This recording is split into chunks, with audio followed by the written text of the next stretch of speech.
Linda Mitchell is here from Downtown Indiana Incorporated here at this beginning of October. Linda, I guess we could always say it's the beginning of a very busy stretch for downtown Indiana, but it really is a really busy stretch coming up, isn't it? Yes, the last quarter is probably our busiest quarter, and you would expect that when you're in the home of Jimmy Stewart and the Christmas tree capital of the world. Mm-hmm. You would think that we would celebrate Christmas in a big way and start early and keep it going. Yeah. So I know these plans don't just crop up and you take a look at it at the beginning of October and say, oh, we better start planning now because you've been working on this for a while.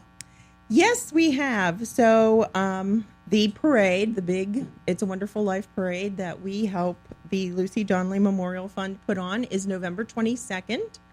And we literally meet, for many months before the parade actually happens. Mm. And we talk about it amongst ourselves probably all year round about what we could change, what we could improve, how we could do it better. The parade has really grown. It's a parade and festival all in one night. There's always marshmallow roasting and kettle corn and hay rides and just a lot of fun activities, crafts for children. ICTC will be involved again this year doing face painting and cookie decorating and all of the wonderful things they do with children that are all free and open to the public. Mm-hmm. We've made a few changes this year, a few tweaks. Mm-hmm. So we're going to light the big tree at 6:15. We will have our 32-foot tree again from Emar Acres Farms, and Santa will light it at 6:15. It's already in his calendar. He's already set to be here. And the reason we're doing that is lighting the tree after the parade has gotten to be difficult because the parade is so big now. Oh, yeah. And you're lighting the tree, later and later each year, and people with small children, the children have been out in the cold now for a couple hours. They're ready to go home, and we've been losing part of our crowd. Mm-hmm. So we're going to start everything by lighting the tree at 6:15, and then Santa will get on his fire engine, and he will join the parade instead of the reverse. Okay, that makes sense. Yeah, and the other thing we're changing up a little bit is we're not going to have the units distribute items during the parade. So as in the past, people have maybe given out candy or flags or whatever they give out information about their group, chapsticks, whatever it may be.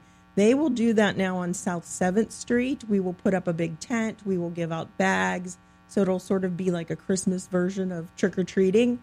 And the reason we've done that is really safety. It's not that we're trying to detract from anything or anyone's fun.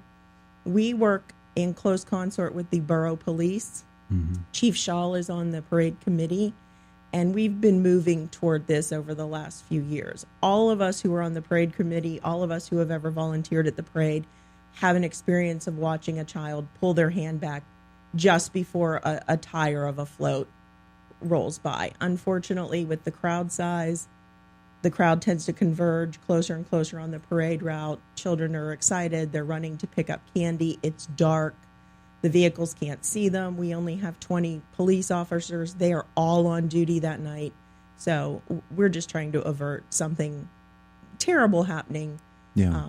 And we still want people to have fun, but we're just going to do it in a little bit different way. That nighttime element really plays into that, doesn't it? It does. It is dark. It gets dark early, and you're coming down Philadelphia Street with thousands of people. It's hard to monitor every single person and make sure every single person is safe. This is just going to make it a little bit easier. Okay. And there'll still be plenty of fun. You can still come and, people give out hot dogs and popcorn and hot chocolate, and we'll have smiley cookies from Eaton Park and all sorts of fun things to do. Yeah. So it'll still be a wonderful evening. And the parade kicks off a whole season of celebrations in downtown Indiana. It does. So then we move into the First Commonwealth Bank It's a Wonderful Life Festival, which will take place in IRMC Park and some other locations around town. Some of the things we're adding, we're bringing back, Santa has agreed to let us have some Sunday time with him. Oh, good. So we will have Santa noon to 5 on Saturday, and then he will come on Sunday, 12 to 3 as well. Mm-hmm. We're going to add a cornhole tournament, for example, on December 14th, and that'll take place at some of the restaurants in the downtown. You'll move between 3 different locations and compete for some prize money and and bragging rights that you won the holiday cornhole tournament. There you go. So that should be a fun day. We're going to do a cookie contest and some gingerbread house decorating. So we're just trying to expand what we do and have some of it occur during the week, have some of it occur at different locations around town. And then there's all the other activities that other people are planning, the quota tour of homes, and the History Society always has something at the Historical Society. So there's just plenty to do in Indiana during the holidays. There's always enough. The Jimmy Stewart Museum has the It's a Wonderful Life display, and they also have a parade of trees. So make sure you make it in there, and they show It's a Wonderful Life every day. So that's a great destination during Christmas. Now, for folks who want to know, okay, what's the schedule for the It's a Wonderful Life Festival for me for, say, this coming weekend? You know, they're here in the middle of November, or they're getting into the beginning of December, and they're saying to themselves, all right, I want to do some planning for how I'm going to be spending my weekends, and I want to make at least one of those weekends in downtown Indiana. Where are they going to find that information? They're going to find that information on our Facebook page. Is probably the most up to date because we can update it in real time. So there's an It's a Wonderful Life Festival Facebook page.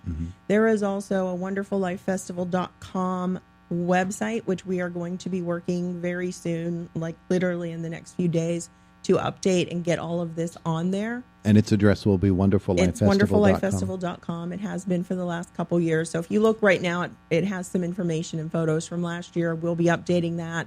But the Facebook page we can update, on the fly in real time, keep you apprised of what's going on and who's performing that weekend. We are again working with the wonderful Anthony Frazier, and he's putting together a lot of our local musicians. That's something he does for us as a volunteer. He wrangles everybody and gets everybody scheduled, makes sure that they show up on time and have the information they need. So he's put together a really wonderful, wonderful lineup of local musicians. I always tell him he's the Sonny to my Cher, except in this case, Sonny has all the talent. I'm trying to picture that. But it's just not translating.